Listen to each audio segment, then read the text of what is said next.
Welcome, Carm Capriato, the Service Aftermarkets podcast pioneer with the gold standard of aftermarket business podcasts. Join me for Aftermarket Insights as we advance the aftermarket. And as always, know that you'll learn just one thing. Find us on your favorite podcast listening app and remarkableresults.biz or on my YouTube channel.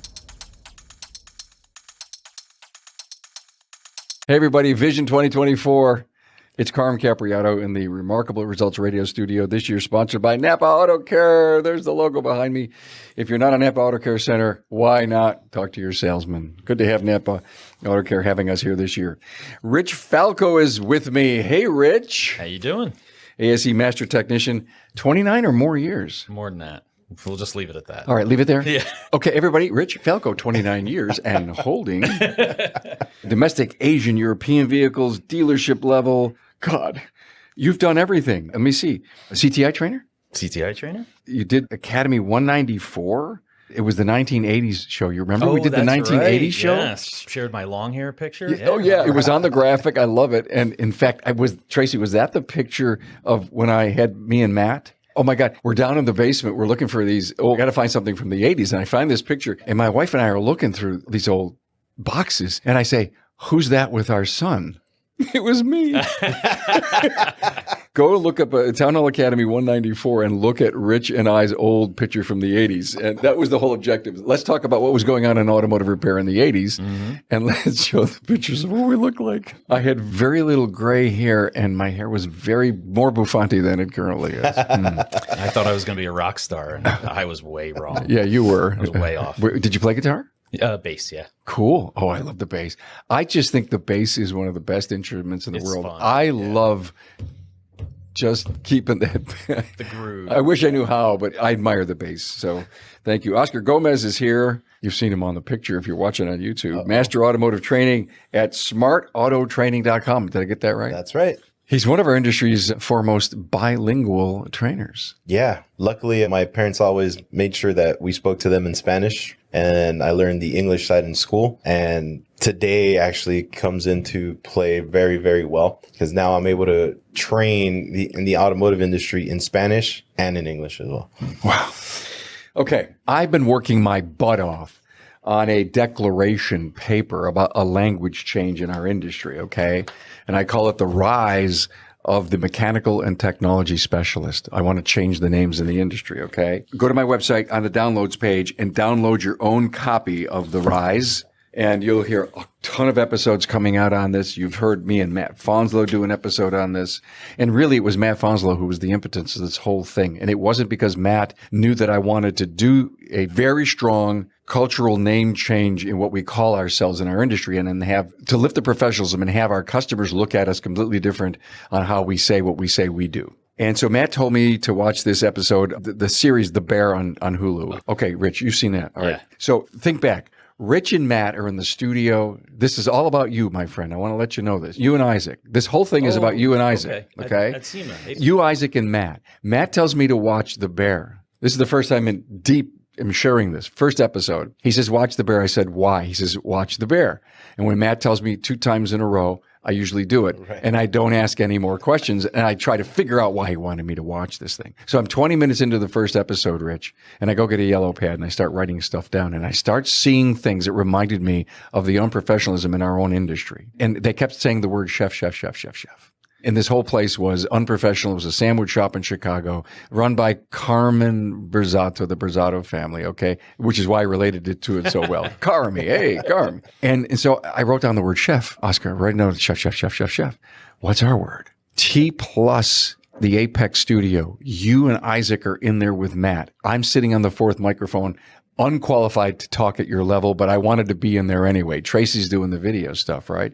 And all you and Isaac and Matt kept talking about was technology, technology, technology. We all know where we are in this industry. We know that that's a computer on 4 wheels, right? And I kept writing the word technology. And then I wrote the word chef. Then I wrote technology. And then I wrote the word chef. And I came home and I says, I don't know what I got here, but there's something here. And then the word specialist hit me harder than ever when I was thinking of my friends who have Euro shops. And when a new customer would come into a Euro shop, it says, hey, don't worry, Rich, a Mercedes specialist is going to handle your car. And I'm saying, whoa, why and where? Why does it make that word specialist so much more meaning at a Euro shop and not in an all makes and all models or any other place, right? Go into a purely Asian shop, it says, we're going to have our Lexus specialist handle that for you. No problem. Don't worry about it. Got it.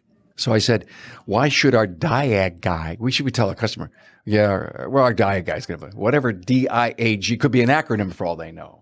Right. But DIAG guy, what if I said our technology specialist is going to handle this? That sounds really good. I like that. Doesn't that? Yeah. Yeah. And then my next struggle, guys, was mechanic. Look at Hollywood. What does Hollywood doers say about our industry? Look at the pictures. Yeah. Grease monkeys. Grease monkeys, unkept, all black uniforms, rags hanging out of every place. It's dirty. It's disgusting. It's dark. It's greasy. Can I go on? And we're all scam artists. Yep. Absolutely.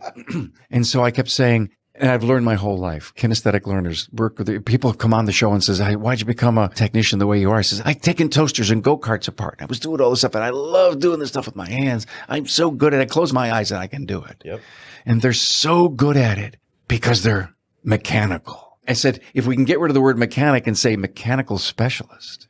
I like that. Person's going to do your brake job. He's our mechanical specialist. You're in a good place right here. Right. And so I do ADAS and I have my equipment in the back. And we know this needs an ADAS calibration. And the person's saying, did you call me an ass? At the counter?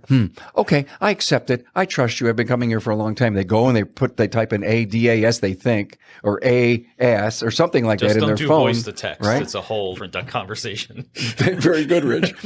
And so I said, why don't we have a calibration specialist on staff? Think about that, Oscar, right? Right. Why are we calling things by things that we know inside? And ABC. ABC means something different to every 200,000 different shops, 900,000 technicians. Yeah. What does it mean? Who's defined that? Right. We could have a master technology specialist, couldn't we? Person's been around a long time. We could have a senior, but we don't need to have an A-Tech, a DIAG person, anything like that. So I wrote this paper. And I have to tell you, Rich, that you were a really big part of it because you and Matt and Isaac I think that's a fat joke. spurred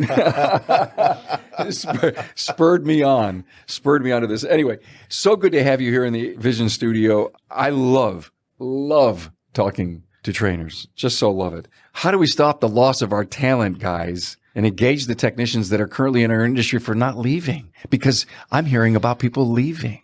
Yep. In droves. A lot. How do we do this? How do we stop? Pay them.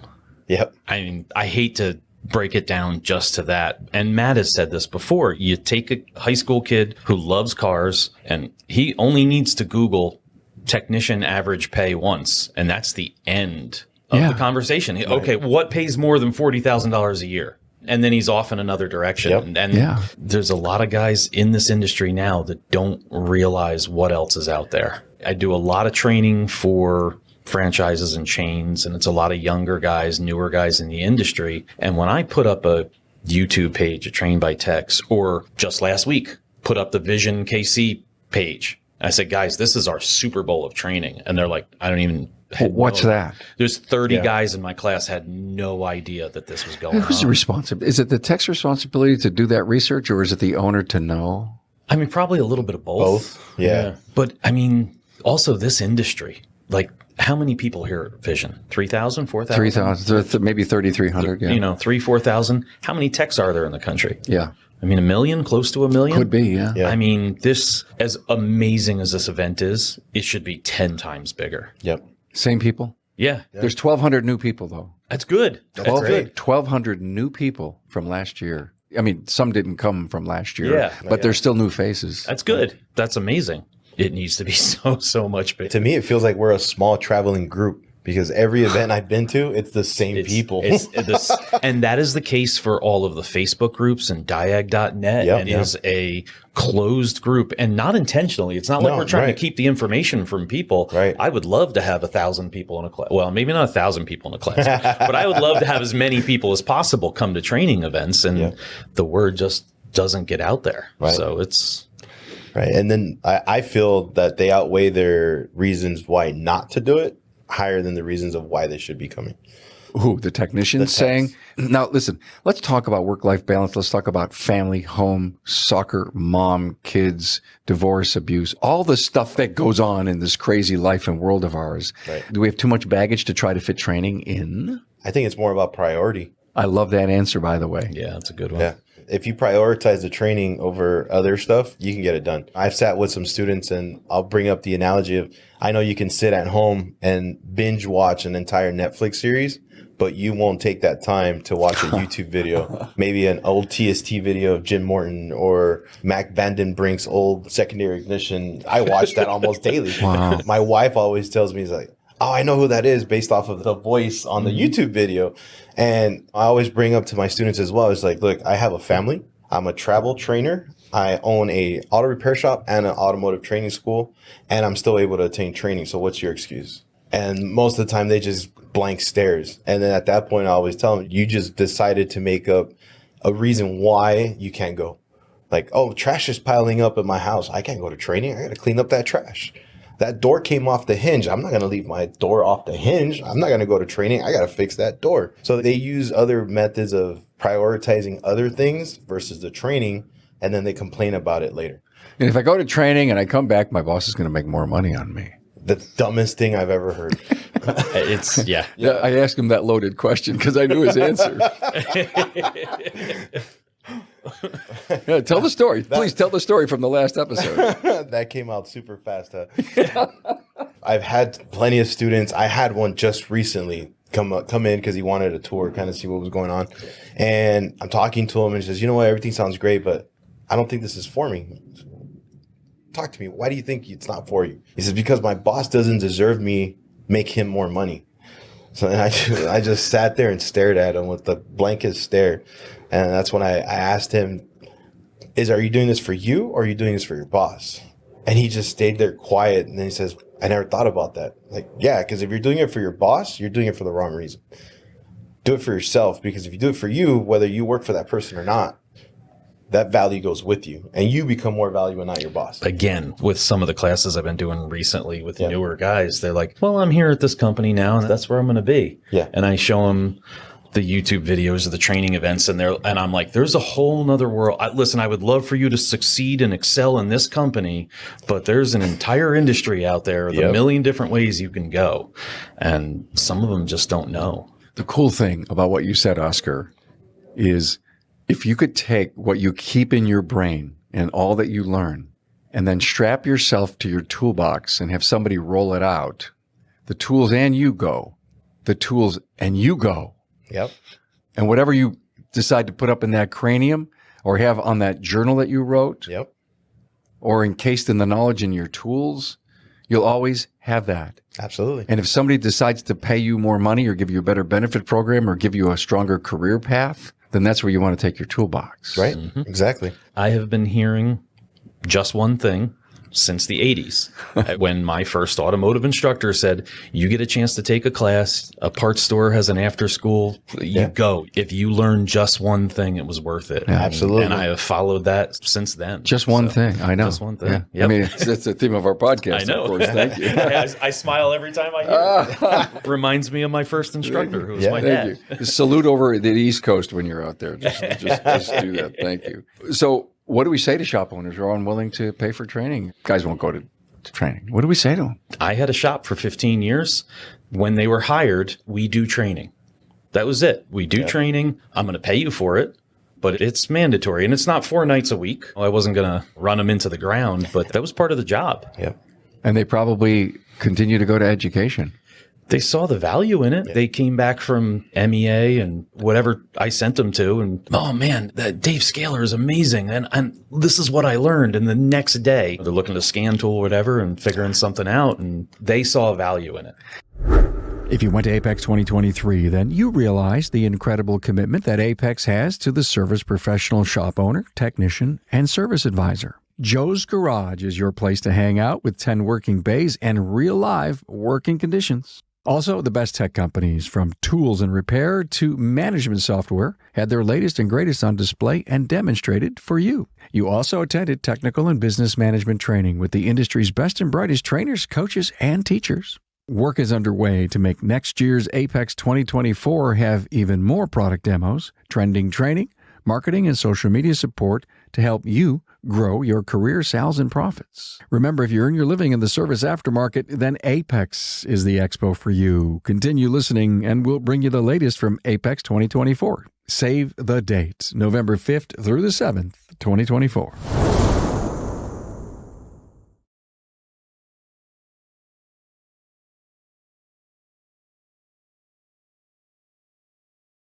Hey, let's face it. Your shop management system is the single most important tool in your shop, period.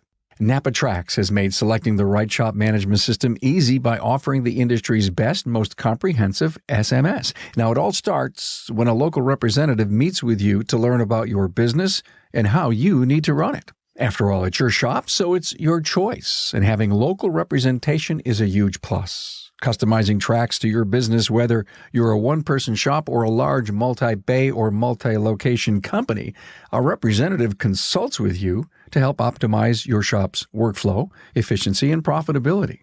Trax always has the flexibility to do business how you need to do it, which means it can also grow as your business grows. And unlike the other guys, we'll be there for you after installation with the best training and support in the business. Yes, a learning management system tailored to each role in your company. Simply put, Trax was designed and built for shop owners just like you. Visit us on the web at NapaTrax, that's NapaTracs.com.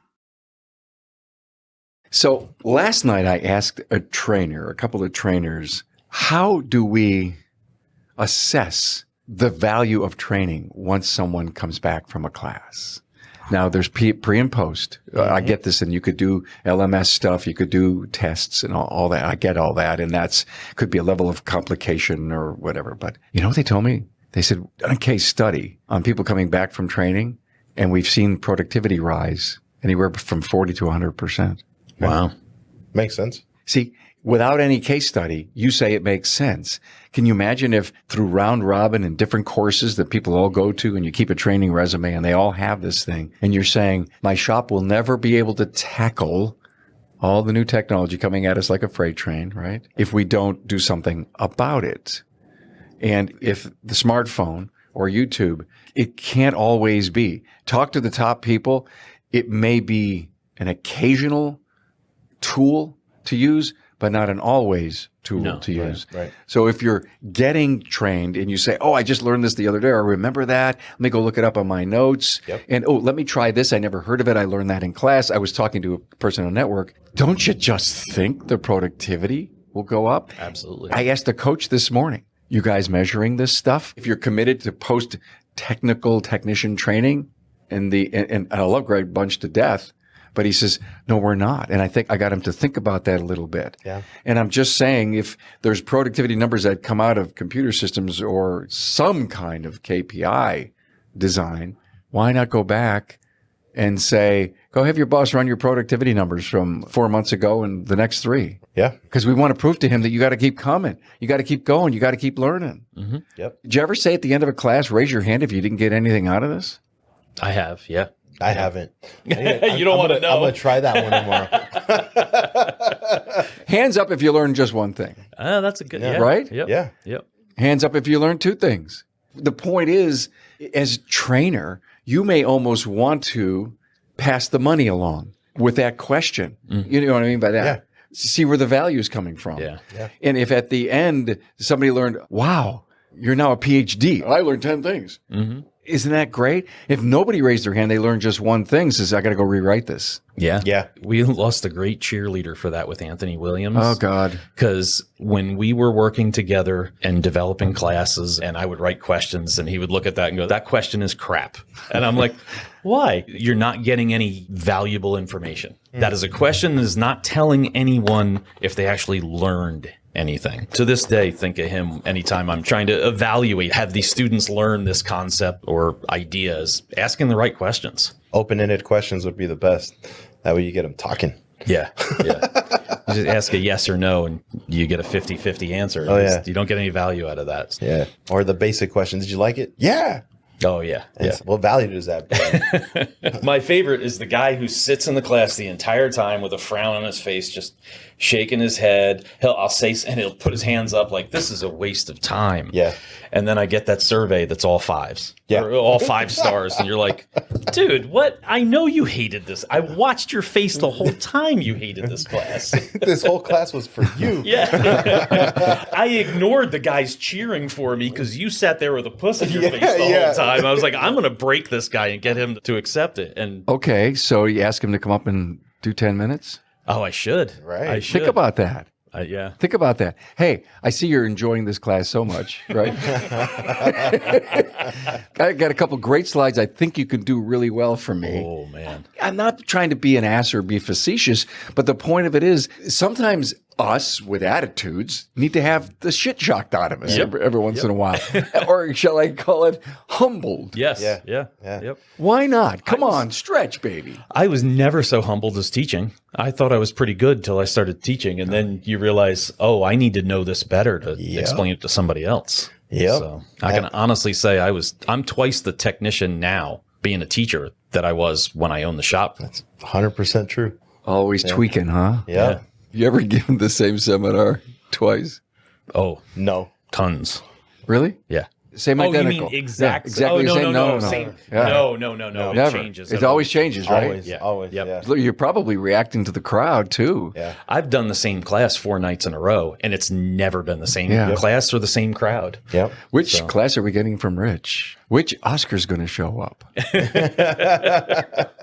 Well, actually, one thing that Rich said right now that I think is a key indicator that, like a KPI for educators or instructors, is we need to be aware of our audience. And I've sat in some classes where the instructor has zero understanding of awareness, where the majority of the class is already checked out, but he's still going, just reading PowerPoints, reading slides, word for word. It's a job. Yeah, it's a paycheck. Or they can't read the room because right. same thing. I've been in a class and it was a programming class, and the instructor said, how many of you guys have your LSID or VSP? 80% of the room raised their hand. And he went, oh, okay, good. So here's how you sign into GM. And I thought, oh my. Everybody in that room is a vehicle security professional. You do not need to explain how to sign into a website. Yep. Put your foot on the gas and get to the important stuff these guys need. So how does an instructor, or if people listen to the show, some people in the future are going to be instructors. What do we tell them? Okay, read the room, but what's up on the wall isn't gospel. What's on that PowerPoint to me is a guide. It's a guide. It's not gospel. You don't have to read the slide. I want as few words as possible. There's a headline that gives me a story to tell them. If I see somebody reading the slides back to me, I think to myself, I've already read the slide, dude. Move on. Yep. One thing I'm actually teaching tomorrow for the educators is facts tell, stories sell. Facts tell. And stories tell. I love that. So the more we're just up there blurting out facts, that's great and all. But if you don't attach it to a story that's relatable to the person that you're presenting it to, it's just going to go one ear and out the other. And like Rich is hitting it right on the head of the nail. If you can make that story relatable in a sense where it's something you saw at the shop that relates to the topic you're trying to get across, it just hits them just like a freight train hitting a wall. And that's when it clicks and they get that aha moment. And you can see it when you're training, because you'll see them kind of nodding and then they'll do and that's when you know, I got that guy. My favorite is to see half the room write something down. I'll say something, I'll turn around, and everybody's writing down. I'm like, oh, I got him. Whatever that was, it was important. I got to remember that. Yeah. I'm getting through. I will cash my paycheck. I'm going to do that anyway. When I'm thinking of the trainer that had to read the slide about signing into GM, I think of the word pivot. And I think about if the awareness of the class, the feedback, the input, the eye contact, the body language was what it was, and you were always ding, ding, ding, always sensing for it. Part of what you're doing as a trainer is to not only reading the room, but feeling the room and to say, I got to pivot. These next 3 slides, totally irrelevant to where we are because the questions, the comments, everything, we got to go by them because there's a lot of great slides at the end that you guys work so hard on, you want to get to, but sometimes you can't, but they're gold. Right. Yeah. So you just got to kind of flow with the punches. I mean, as an automotive tech, we always have to be on our toes. You know, you pull out your scan tool that you've always used, but for some reason it won't talk to that one car. So now you got to pivot. It's what else can I do to run this same test or get this result that I need to figure out what's wrong with this car? And we can do that as educators, but it's a skill that you have to get out of your shell and be uncomfortable being uncomfortable. If not, it's one of the hardest things as an educator to do. And like one thing I'll be covering tomorrow as well is when we make a mistake, don't bring attention to it. That's one thing that I've learned because I'm a visual kinesthetic learner. And as you can tell, I talk really fast due to my visual representation. And sometimes my brain is slower than my mouth. And when you trip up on your words, what do we normally say? Oh, I'm sorry, I had a brain fart. Well, now you just brought attention to that, and your audience could be like, well, was he unprepared? Or did he not know that topic? Or why did he stumble on that? Is there something behind that? So normally now what I do is if I mess up, I'll stop. And I'm comfortable pausing in front of a crowd, 2-3 seconds, get my thoughts back in order, deep breath, and then run with it. So that's one thing that I do on my trainings. I like it. Yeah. To try to. I've always said, well, to newer instructors, when they work with CTI, they get 10 or 15 classes and they're like, how am I ready for this? How do I prepare for this? What if I miss a page? And I'm like, guys in the class don't know that page. Cover what you can cover what you know well, and go from there. They'll get something out of what you can give to them. Exactly. You know, I'm sure we've both been in classes with an instructor that had to make sure he was the smartest guy in the room. And I have no problem with somebody asking me a question and going, I don't know. Let's look it up. Yeah. And boom, right to service information. And Paul Smith is a tech down in my area in Florida. And every single class he is in, he will ask me a question. And I go, that's a Paul Smith question. I should have been ready for that one. That's a good one, Paul. I'm going to have to figure it out and get back to you. He's always got one. So, but I would rather have somebody go, I don't know, I'll get back to you. Yeah. Than 100%. have an instructor make up a story or make up an answer or just go, moving on. You know, that's. Let me trade that off to the audience. I learned a long time ago. I've told this story a few times where I'm in a meeting and somebody's making a presentation and they're using some acronyms or some words. I'm supposed to be one of the smartest guys in the room, but it's getting beyond me. And there was an awful long time that I'd walk away. Oh, it was a great meeting. Thanks. I didn't learn shit. And I realized how unprepared I am to take whatever we were going to do forward, own it, teach it. And I started to say, you can't let this happen. You have to stop and learn. So I started to ask questions. I says, hey, I wasn't born yesterday. I've been around a little bit, but I don't know what XYZ means. Can you help me with that? Yeah. People would come up to me at the end and say, thank God you asked that question. Yes. Yeah. Yes. Yep. Yeah. We'll see it. Somebody will ask a question and we'll answer it, and 4 guys will write down the answer. Yeah. It's like they all had the They same all question. wanted One guy to was know. brave to ask. And so does an instructor like you every 10 or 15 minutes say, anybody got any questions? Are we going too fast? Are you with me? Do you do that? I try not to say anybody got any questions. Because it's going to way slow you down? No, I want the questions, but that seems to be kind of like you put the brakes on the class. And Okay. Slightly slow the class down. Not even slowing the class down, but anybody got any questions? And then dead silence. Yeah. And no one wants. I will say something a little bit more leading, like this can making sense to you. Okay. You guys Okay. get the voltage that I'm talking Okay. or whatever it may be. All right. Try to lead them into it. 'Cause if Okay. you can get one guy to ask Does a this question, make sense to you? I like that. What I do is I pre-frame them. So at the beginning of the class, I let everybody know this is not a class. This is going to be a conversation. And what I want throughout this whole conversation is if you guys have any questions, go ahead and ask your question. Don't wait for me to call on you. Just go ahead and ask your question. If it's a question I don't know, that means it's a really good question. And then I always move into what the good thing is I know a lot of smarter people than myself. So I'll definitely get you an answer. And that usually kind of gets them already in that mindset of, oh, it's just a conversation. This is not a class. Yeah, I will say it all the time. Yeah. If I am up here for 4 hours talking, we're all going to get bored. Let's have a conversation instead of just me talking. That's right. Oh, Yeah. absolutely. I love it. The generations, do they learn differently? Oh, yeah. Oh, yeah.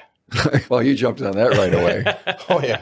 All right. The only way I learned how to fix cars was to break them. And the younger generation has YouTube and TikTok, and they absorb it probably much better than I do. So, Yeah. Really? oh, without a doubt. Yeah. Yeah. Why? They've been around it more, in my And opinion. they grew up with that technology. And honestly, if it wasn't for me being trained by techs and on some YouTube videos, I probably wouldn't go to it much. It's just that's not my go-to for stuff. And with the younger generation, that is their go-to for stuff. Who's the oldest in the class? Is there a few boomers laying around or not? There's still, Every so often, yeah. Yeah. I think the average age of the technician is still Up there. Yeah. It's up there. Yeah. I mean, so Gen X, right? What is that? A 40, 50-year-old, something like that? I'm Gen X, so And how 50s. old?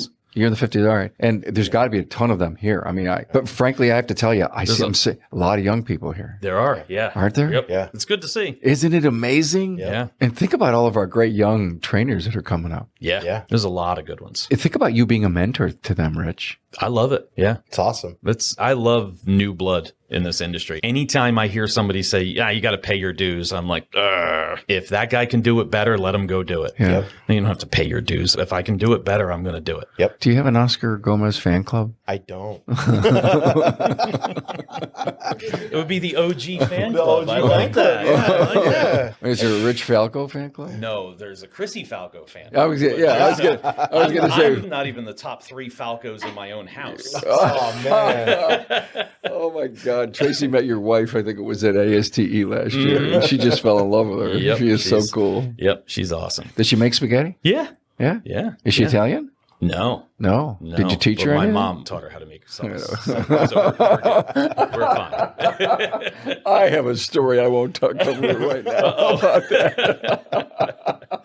Oh my God. So what else should we know that's going on with your world, your life, your training? And we'll kind of wrap this up. Wow, where do we begin? I mean, I'd like to say before we wrap it up is for all my veterans out there that can teach a younger tech a few tricks of the trade, do it. Those new guys need a mentor. I'm not sure about Rich's story, but I know myself, if it wasn't for my mentor, I would never, ever have thought of just specializing in drivability, electrical, and emissions. And his guidance throughout that whole process was, to this day, what made me want to do more. Even as a trainer now, like Rich was saying, is if you're a new tech coming into this and you aspire one day to become a trainer, you need to start hanging around with trainers, because sooner or later, one of us is going to grab you and we're going to help you get there, because we've already done it. And I'm a firm believer in, if you want to do something, you're going to follow somebody who's already done it so they can show you how to do it. And that's where I think is, if we can do that small tweak in this industry, we can start bringing in a lot new blood.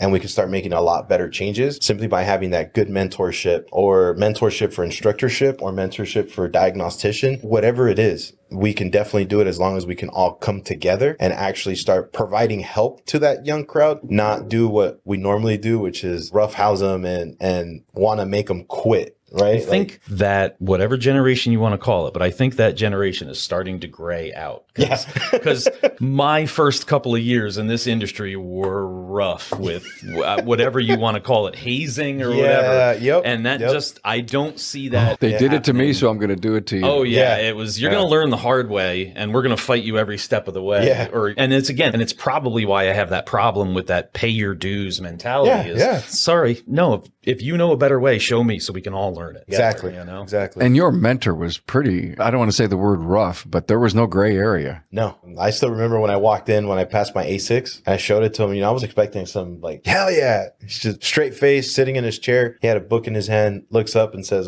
which one's next? I'm like, oh, okay. Well, which one's next? And he says, A8. Okay. And that's how he kind of pushed me through the whole thing. But once I became an instructor, he changed on me. And that's when his soft side came out. So I don't do that to anybody who I work with, but I always share that story so this way they can see it's like, it was a little bit rougher on our end, but once we got through it, you can start working your way up, and sky's the limit. The more you learn, the more your value goes up, the more valuable you are to the marketplace, the more you make. But people don't see that. Well, people have to be willing to pay that as you demonstrate Absolutely. your capabilities in a career path that you should be wanting to have from the place you work. Yep. Yes. It's a partnership to me. If you're going to become this level 1 technology specialist someday, you're going to have to work at it. Yep. It will not come easy to you. Yep. I got to change the name of my class now. Level 1 technology. I like that. I like, All right. we'll just teach fundamentals. And the fundamentals. That's all it is. The fundamentals Yeah. of a level 1 technology specialist. Yeah. I'm sure love it. Rich has ran into this. If you label a class as entry level or fundamentals, you'll get 0 signups. Right. You got to do the Keith Perkins, the advanced. Advanced. Yeah, I know. Advanced in there. And you got a sold out class. You know? And Yep. Yeah, advanced fundamental class. Final words, Rich. Oh, man. Talk to our audience. Talk to the shop owners. Send everybody to training. Send everybody to training. Truly, it's not about job security for you. It is about where we need to be in this industry. There is no way know how you are going to keep up with the technology. Right. There's just no way. Right. And just about every class I do, whether a webinar or in person, somebody is, I didn't even know about that. Yeah. And that's just one thing in one class. Tracy and I went down to hover over Matt's class today about keys. And he's working, I can't remember who his co-teacher was. Pardon? Andrew Sexton. And all of a sudden Matt says, yeah, a Ford. And if you have a Ford and you're wondering where all the moisture came from, blah, blah, blah. And Matt's telling this to the class and they're like, oh my God. Where do you quickly find that on YouTube? You don't. You find that stuff when you come to a class and you say, oh my God, it's been killing me for decades. And now I finally learned this tiny micro piece. And now I'm so confident in that, I get better somewhere else. And it is that. I did an EVAP class and I explained an older Toyota EVAP system. And one guy who's been coming to my class for years went, oh my God, that makes sense. Oh my God, I finally got it. Yeah. And that was it. And he goes, I totally get the whole EVAP system. That makes perfect sense. And he said it had never made sense to him before that, but just something clicked in that one class and he was good going forward. I have to share this really off the wall story. I want to learn about heat pumps. Okay. So Fanslow and I are supposed to do a class on that. Oh my God. Yeah. Okay. So I'm at Max 3 weeks ago, did the keynote, brought the studio, great episodes. Please listen to these episodes from Max. They're brilliant stuff. And one of the guys says, can you explain heat pumps to me in a way that I could learn it? And he goes on because of the EVs and all this really neat stuff and the heat and the cold and the condensers. And I think I got a little bit of it. So he's completely done with it. And I say, thank you so much. I still, right? And so to your point, I'm going to have to hear it 3 or 4 more times for it to really sink in. So don't be disappointed if you don't learn it on the first go. And to add to that, I will take the same subject from 3 different instructors and I'll go, wow, Scott Schotten did an amazing job with oxygen sensors. And then, oh, John Thornton added to that. No, Scott Manna or whoever it was. You're like, you get 3 or 4 different perspectives and you're like, oh, that makes sense now. You get a little bit from each one. So, oh boy, this was fun. Absolutely. Thanks, guys. Rich Falco, Oscar Gomez. Thanks for being here, guys. Thank you so much.